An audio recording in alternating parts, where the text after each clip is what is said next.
just gonna stand here and wait. I wanna just decide what is to be my fate.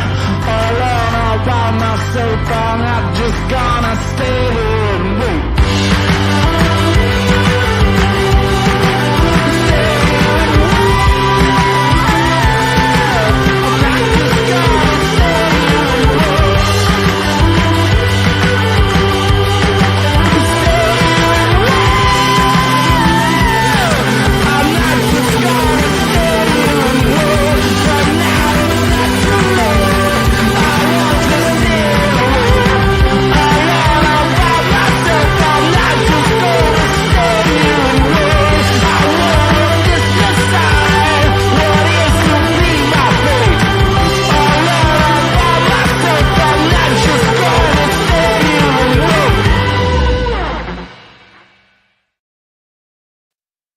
Hey, is this thing on? Good morning, everybody. What a frippin' 24 hours it has been. For any of you who were following along last night, we had delayed, and I had personally invited everyone who I send the paper to, saying for sure we're going to have the nightly newscast at the 7:30 p.m. time. And within an hour, we had a freak storm. Power went out for a good 6, 7, 8 hours. I don't know. I fell asleep. And we didn't go live. And I didn't finish the news. I didn't do anything last night. So I was up at 3 a.m. putting everything back together. Thankfully, no real damage. Most of the damage was about an hour away from us. My niece was at a blues festival working it for her employer, and they lost most of the vendor booths. So, yeah, it came through within 5 minutes and left over 5,000 people without power in the area. So it was a pain in the ass, but everyone's okay. Everything's fine. This morning, most of you who tuned into the Week in Review show have already heard Saturdays, but we're going to play it again because most people haven't heard it. It's going to be a long one today. Both news, both Saturday and today's news go about 27 minutes. But before we dive into that, we had a situation last night where an auditor that a lot of us don't really like because she's a pain in the ass, is annoying, had an incident with a police officer on a live stream. And that is Carolina and Fort Worth, and there's a lot of information and misinformation going on right now. She was involved in an incident. She was downtown Fort Worth. Basically, cops were getting the kids off the streets. They were towing cars from a private parking lot, and basically, she was in an area where they wanted her out of it. An officer who she's had incidents with in the past told her, you have to cross the street. She said, why do I have to cross the street? He said, that's it. You're under arrest. Live stream goes dark. All of a sudden, she's on the ground. And yeah, she's snoring. Female officer says, hey, she's bleeding. Now, that's where most of this was left off. There's been 2 big updates today. Number one, from her attorney, who says she's in police custody. And he didn't have an update on her medical condition, which came a bit later, from an actual Fort Worth police officer. She is going to be okay. It's not a brain injury. It doesn't look like it. She's in pain. She really, the officer talked to her in person, said she was her usual self. She was bright, she was cheery, because that's the type of person she is. As annoying as Carolina and Fort Worth is, she is usually a happy person. She'll bounce back from this, but there's a lot of information going on. There's a lot of stuff going on. We'll have the paper out tomorrow morning. It'll be our top story. I will present you all with what I have. And it basically is the videos of the 2-part video of what happened last night, because she had 2 live streams, and then the video with the live stream of her attorney and the live stream of the officer who gave the update. They're saying don't call the jail right now. If you're concerned, don't call the hospital. Basically, it's not going to update till yesterday or till tomorrow anyway. The attorney says he's suing. He's going to try to get the cop off the force, but really, it's a bad situation for everybody, and it's good that she's got to be okay. Again, she's annoying as hell, but nobody deserves that. Even if it was an accident, it looked bad. And it probably is bad in reality. So let's just give it to the morning. Let's see what actually happens before we report anything else. So again, I will have that. I'll have whatever has been released overnight in the paper tomorrow morning. I will update it for tomorrow night's newscast. So that's a bit of a downer that we start on, but a little bit of an up. We will be back in about 90 minutes from now with the Saturday night live or Saturday night All-Star panel on a Sunday. Because again, that got canceled. That was going to be moved till today anyway. But it's tonight. Please, we're going to have some fun. I have no idea what we're doing right now, but please join the panel for an hour of a little bit of fun because we really need it right now. Anyway, on that note, we do have a very special post-credit scene. We'll have that after we finish up. And Touche, yeah, we're starting with goose eggs, but there's some developments there too. So let's get into that, and I'll speak with you in about 27 minutes, it looks like, once this is all done. And yes, you're about to have a very special song.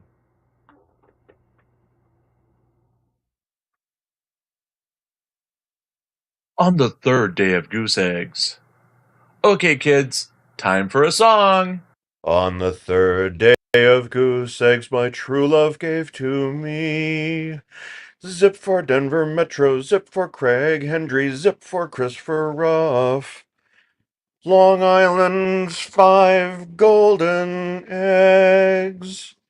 Nothing for fake chili, 3D Castro blanks, even less for public safety. And press with rancor still shoots blanks. Oh, what a glorious day it is. With nothing going on the GoFundMe world, let's briefly turn to the future by looking at what's going on in the present-day auditing world.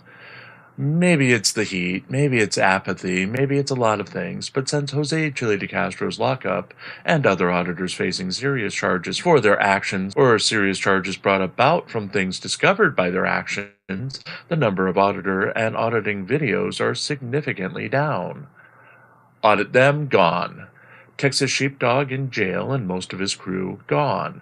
Denver Metro Audits is turning himself into the love guru with a weird makeover and focus on anything but actual auditing. Floyd Wallace is churning out rehashed auditing videos daily, but not auditing, instead focusing on whining about the horrors of modern-day life in America. James Freeman is using other people's videos, but doesn't seem to be going out. Jeremiah Payne is no longer a force in the auditing community.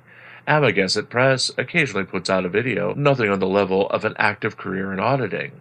Most of the days, the automated feed for our Really Cool Newswire's Discord auditing channel is featuring lesser folks like Katie Kidman and News Now Lisa, overseas auditors, or the Southern California auditors doing the same old audits and churning out content as the big names are too scared or too lazy or too incarcerated to get out of the house.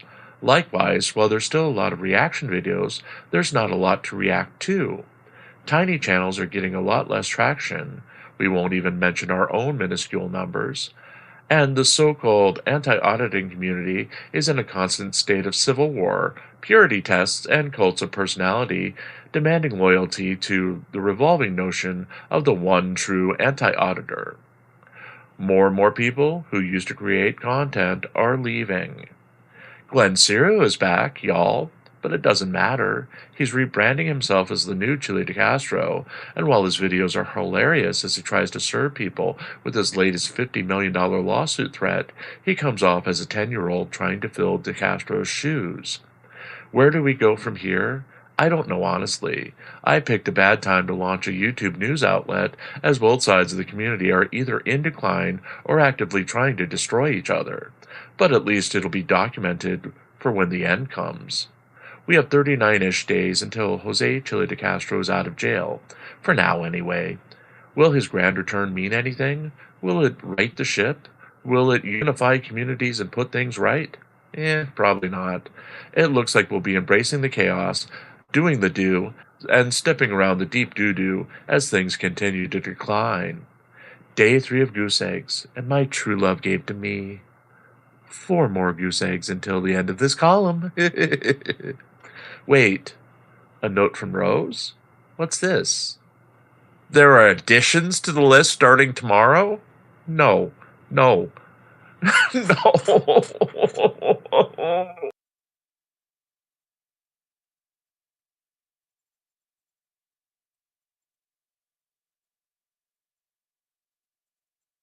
Another bad day for Karen Reed defense. After promising the world that absolute proof that defendant Karen Reed was absolutely innocent of charges of second-degree murder, manslaughter, and everything else, the defense was able to present half of their witnesses on Friday to a collective what the f from those watching. I guess we've been hearing the hype train from Aiden Turtleboy Kearney and others for so long that the case would never go to trial because the FBI was going to come in and stop things and put the district attorney in jail, that the prosecution had no evidence of Reed's guilt, and the defense would need to put on a case, that if they did put on a case, Lucky Lochgren would save the day. Lothgren's testimony was instantly doomed. After testifying that he didn't see John O'Keefe's body in the front lawn of Brian Albert's house from the driver's seat of his snowplow that was equipped with high-powered lights and great viewing angles, Lothgren couldn't see across the courtroom to see a large screen projection of evidence some 20 feet from him. That pretty much seemed to sum up the defense's case. Lothgren went on to testify that he didn't report a Ford Edge that was supposedly illegally parked in front of Brian Albert's house out of respect to the Albert family. This was a requirement of his duties as a snowplow driver, and if he had made the report, he would have provided an actual fact to work with instead of more questionable testimony in the case. He was also careless that night and somehow ran his plow into a basketball hoop, despite claiming to know it was there and having the ability to avoid it. Eyesight and failing to report issues aside, Lothgren also could not explain why the times he was presenting at trial differed so widely from the times he gave in an interview to the federal agency looking into Reed's prosecution, with hours he supposedly was at the scene significantly changing between reports. Things didn't get any better for dog bite expert Dr. Marie Russell, who testified that her opinion was that the wounds on John O'Keefe's right arm were absolutely dog bites or dog scratches or something related to a dog, but couldn't account for the fact that O'Keefe's clothing over the supposed animal marks was not damaged. Digital forensics expert Richard Green then admitted that he had no certifications for the digital software he had been using to examine phones related to the case, and at one point had to call tech support for help. He then focused on claiming that Jennifer McCabe indeed made a Google search at 2:27 a.m., despite the fact that the inventor of the software and chief coder for the software had previously explained why it wasn't possible and the search did not happen at that time. The expert also apologized to McCabe, as the deletions he claimed in previous testimony that McCabe made to phone calls on her phone were impossible for a user to make. All in all, 3 promised witnesses that would assure victory for Karen Reed whiffed hard when given the chance to hit the ball out of the park on Friday. We'll see if they can recover with the last 3 witnesses in her defense on Monday.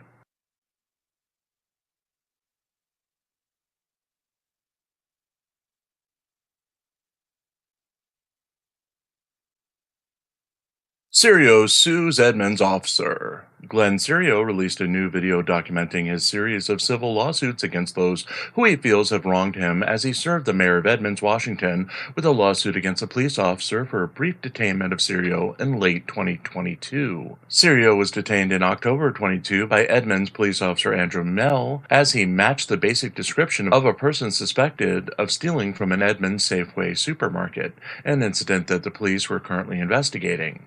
Officer Meal asked Sirio if he ditched a beanie and Seattle Seahawks sweatshirt. that the suspect was reported wearing. Sirio refused to answer the officer's questions and began to hurl insults at officers responding to the scene. Sirio was eventually released as it was determined that he was not the person suspected of the crime, but claimed injuries to his neck and ankle and required transportation to a nearby hospital for treatment. The YouTuber did not have physical contact with the officers and did not show the source of his injuries in the course of the video of the incident. Sirio's new video featured his taking of a process server to the Edmond City Hall and negatively interacting with the receptionist for 8 to 10 minutes before being greeted by Mayor Mike Rawson and Police Chief Michelle Bennett. The mayor shook Sirio's hand and treated him warmly even after Sirio's process server handed the mayor a civil lawsuit. Sirio then explained that it was the first of 2 lawsuits, with the second being a federal civil rights lawsuit where he'll be suing Officer Mill for $50 million. Sirio inquired about a second officer who had since resigned from the Edmonds police force and asked Police Chief Bennett if she had the name of his current employer. Bennett did not have that information, and Sirio briefly attempted to escalate drama between the two before catching himself and backing away from the officer. This is the second in a series of lawsuits Sirio has served in the past 2 weeks as part of his revenge tour against police that he has had previous encounters with that resulted in either charges that were not pursued or charges where he was tried and found innocent. The YouTuber previously served the city of Mukilteo, Washington, with multiple lawsuits directed at officers involved in arrests in that city. He also claimed that a federal civil rights lawsuit for $50 million would be filed against the officers. Sirio has also claimed that he had been living in Las Vegas, Nevada earlier in the year and worked with Jose Chile de Castro. He had joined Team DLZ and was helping with the appeal of de Castro's recent conviction of obstructing an officer and interfering in a traffic stop. Sirio's lawsuits are apparently under the advisement of de Castro, who has filed suit against police officers in both Ohio and Nevada. It is unclear if he is representing himself in the lawsuits.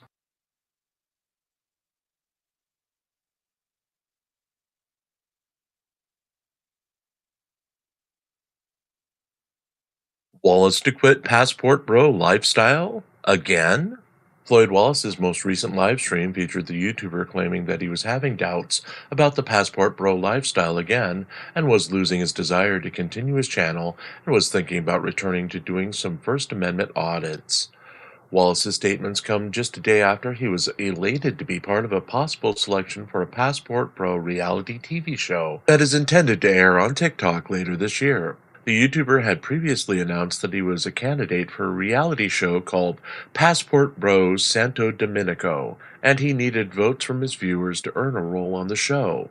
He provided no update on the voting or his status in the selection process for the show during the broadcast. The livestream also featured Wallace's complaints about inflation in America. Wallace has been back in the United States for under a month and is currently struggling with the high cost of living in the U.S. as compared to life in South America.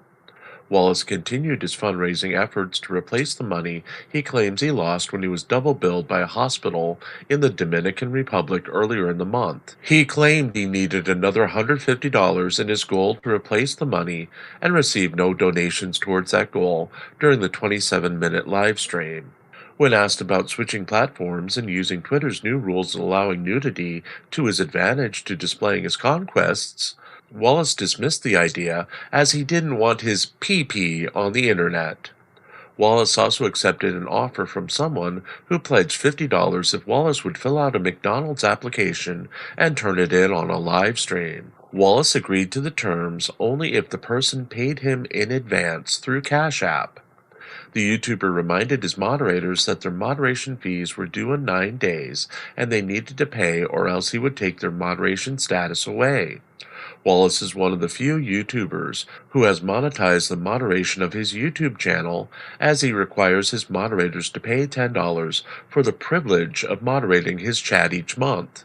Wallace also expressed his frustration with buying a car, as his deal with his cousin to purchase the vehicle he had been renting had apparently fallen through. He wondered why it was so hard to purchase a car on Facebook Marketplace and made multiple appeals for donations towards the car before ending the live stream.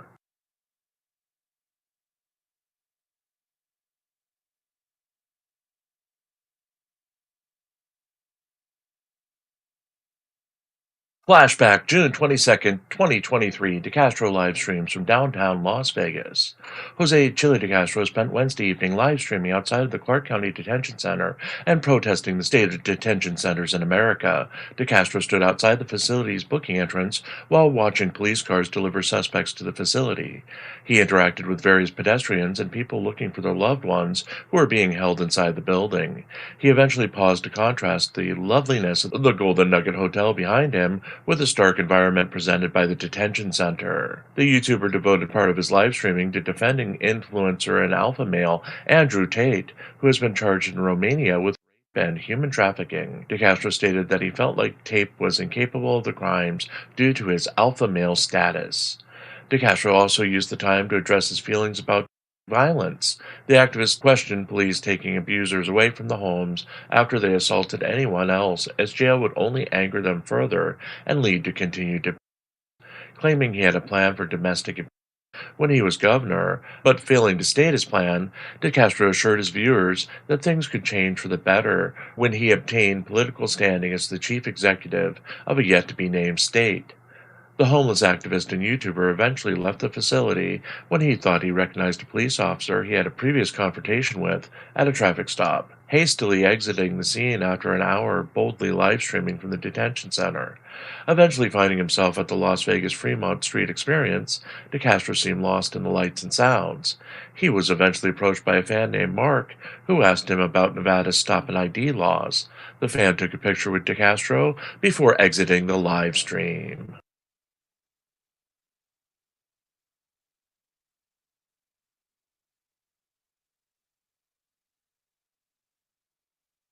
Elmo takes GoFundMe Saturday. It was going so well. We were headed towards day 4 of Goose Eggs. We even had a spectacular music number devoted to expressing our extreme joy of another day when we came closer to actually retiring this column. But then it happened. A note. A note indicating that we should expand our horizons, that we should experiment, that we should look outside of the tidy little group of campaigns and see that there was actually more life out there. 4 links were forced upon us, and somebody new won the day. Elmo won the day with a $50 take because of it. Yes, Auditing America, aka Elmo, won the freaking day. He was added along with our own ongoing expenses campaign, a campaign devoted just to spite Jose Chili DeCastro, and, shoot, a 6th campaign for Long Island audits. We'll talk about Auditing America in a separate article, since the biggest one to cover now would be Sean Paul, Long Island Audit Riaz's campaign to buy himself a billboard truck. The campaign has already had a 58% completion rate and has earned $11,521 out of a goal of $20,000, and is intended to help raise funds for a box truck that is covered in electronic signs that display insults and harassing messages towards those people he doesn't like. He had previously rented the truck and placed it outside of homes of police officers that he was targeting. The truck was programmed to display anti-police messages, harassment, and insults to display 24/7 in their neighborhoods. The targeted harassment brought calls from the police, who then ticketed LIA for various reasons, and thus he then used the tickets to convince his fans to donate to the fund to purchase the truck, despite the fact that he's already purchased it. I have purchased an LED billboard truck for $165,000. I will use this truck to expose tyranny in our government. I appreciate all your support. None of this would be possible without you. So Long Island Audit had enough money on hand to pay for a $165,000 billboard truck, yet is still running a campaign for his fans to give him $20,000 to go towards gas? A vanity asshole license plate? Audit them to serve as his personal manservant? I know I got attacked last week for promoting the needs of the strays we care for by merely mentioning our Amazon registry for cat food on this broadcast. A situation where I'm not even going to touch the damn money, but I'm sending people to our Amazon to order things to send to us. I mean, I can't resell it. I'm not going to eat it. I'm going to give it to the freaking animals out there. But LIA is raising money for a truck he's already bought, and nobody cares. Finally, another criticism was thrown at us this morning by a troll during our morning Week in Review broadcast that I am somehow criticizing the people involved in the GoFundMes for raising money from their followers. I'm not. I'm perfectly fine with people raising money for their actual needs. What I criticize is the absolute laziness or incompetence of those people running their campaigns. The build it and they will donate only works for, well, Long Island Audit and people who don't need the money. The rest of the world must earn it, $1 at a time. And that's your takeaway, as I remind you that. As always, if you'd like to keep us reporting new stories every day, we do have a GoFundMe of our own located in the scroll below. All proceeds go to keeping the lights on, eating, and writing new stories to feature here and on ReallyCoolSite.org.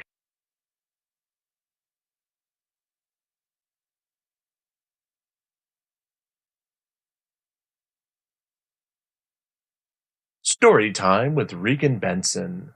YouTube sensation Grandma and self-appointed watchdog of Inglewood, Colorado, Regan Benson, gave an hour and 15-minute storytime lecture to her fans on Saturday afternoon that covered her divine status, her thoughts on Canadians, and, of course, her opinions on everything Inglewood. Benson had parked outside of an Inglewood fire station to monitor the actions of the fire station and police and rescue units. While she was waiting for any sort of action, she complained about those who reside in Inglewood begging for a larger police force before launching into her new obsession, attacking the emergency service dispatchers in Inglewood. She reported that Phil, a homeless man that she was attempting to get into permanent housing, was back on the street as she had failed to obtain enough donations to keep him in a motel for another week. She also announced that Robert, a homeless man who lost his foot to frostbite and was also in her care, was having problems with his case manager, who gave Benson attitude and would not allow Robert to have a small refrigerator in his housing unit that her fans had bought for him. Going further, she alluded to a situation where the caseworker was somehow preventing Robert from receiving his prosthetic foot. She stopped before making a direct accusation of wrongdoing, but let the accusation dangle as she moved forward. Benson is currently campaigning to have actions taken against Inglewood's emergency service dispatchers. She's upset that Frauditor Troll aired on his YouTube channel a call he made to dispatch where a dispatcher openly talked about Benson and Benson's current court cases. Since the call, Benson has launched an all-out assault on the emergency services dispatchers, which joins her assault on the general emergency services in Inglewood, and Inglewood's police force, and, of course, city planner Sean Lewis. It's all a mess of tangled Reganisms, while she attempts to convince her audience that she was picked by the divine to help the homeless, and that her life is constantly in danger from police and other forces that were amassed to take her out. A bit of paranoia, a bit of sarcasm, a lot of hot air, and a side chat of under 100 people devoted to her every word as she tells her tales of how the government is conspiring to make everyone's lives worse. The rest of the storytime hour plus was spent rehashing the same stories about a drunken man falling in a parking lot 2 weeks ago, a homeless man attacking a friend of Benson's, and Benson's anger that police released that homeless man from the hospital before allowing Benson to get the man into her care. It was a literal rinse and repeat of the same story she's been telling for the last week, with slight additions as she named the EMS dispatchers she had disputes with, and she made sure to highlight the fact that Inglewood contracts their emergency service from Denver. Why is that important? Because as a resident of Denver, her taxes somehow pay for those services, and because she pays taxes in Denver, she is thus the unofficial boss of everything in Inglewood. The next Inglewood City Council meeting is scheduled for July 1st, 2024. Benson is expected to attend.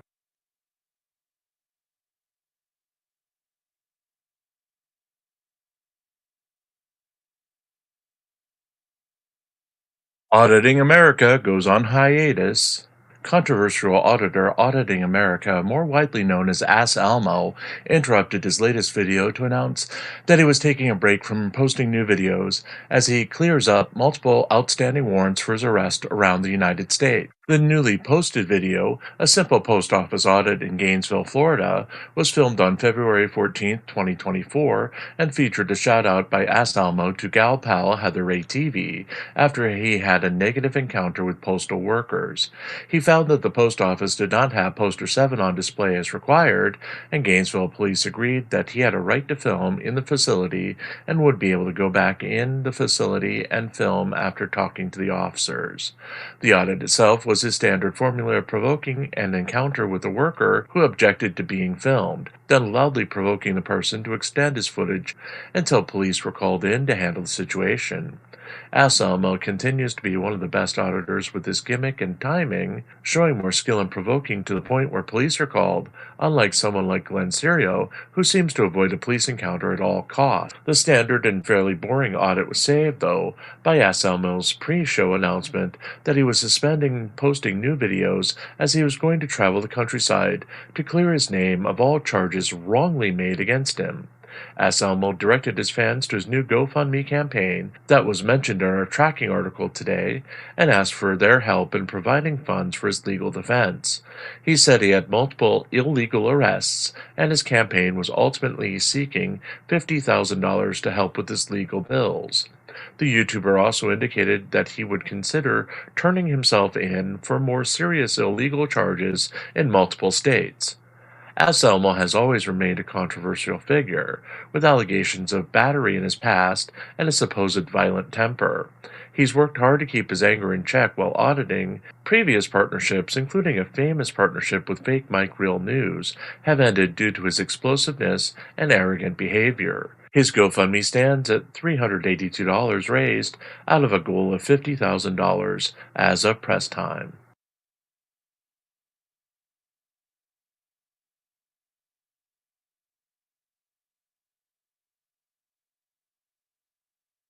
Flashback June 23, 2023.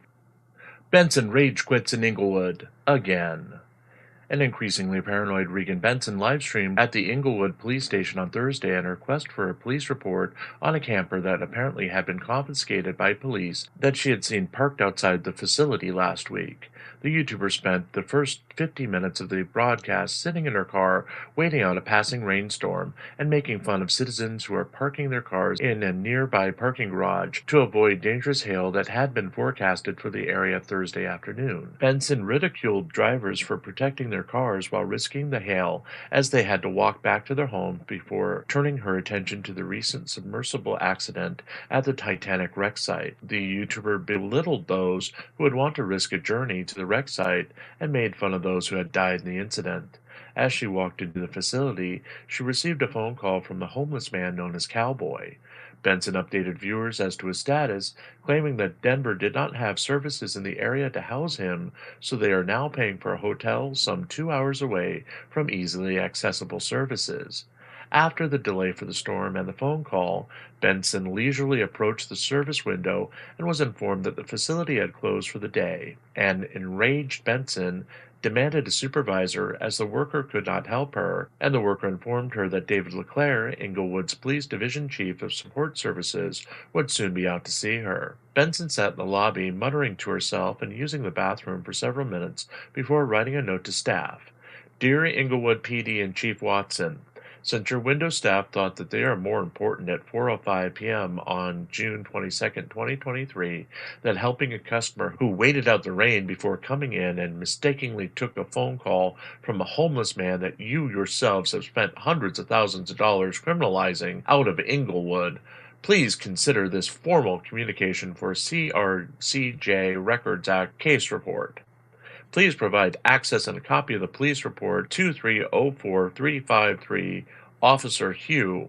Please provide written communication when the report is available, and I will graciously return at my own expense to retrieve the report. Consider my signature on this form to fulfill the signature requirement for the form.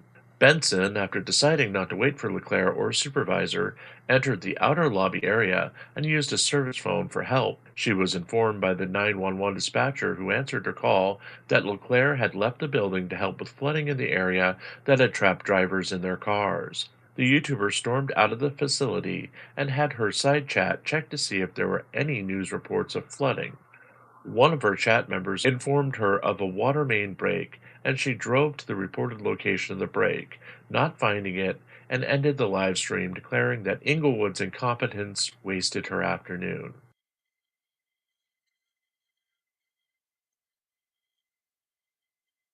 And that's it for tonight, folks. Remember, we're back in about 54 minutes for our wonderful all-star panel, our Saturday on a Sunday experience. Not sure who's going to show up, not sure who's going to be talking, not sure what the hell we're going to be doing, but we'll be here at the top of the hour. So that's at 8 p.m. Eastern, 7 p.m. where it counts, 6 p.m. Mountain, and 5 p.m. Pacific time. So anyway, folks, we will give you an update on Carolina in Fort Worth tomorrow morning as part of the normal paper. Probably be our top story. Right now, we do have another situation where Michael Eline's live stream on Chili's channel, when I was in there, it had 200 views. It has since skyrocketed to over 16,000. So either someone is buying him viewers, or it's just really a coincidence that it happens every Sunday to a Michael Eline broadcast on Chili's channel. Anyway, folks, I'm going to play the music, and then we have a very, very special post-credit scene. So stick around if you want to. It's fun and games.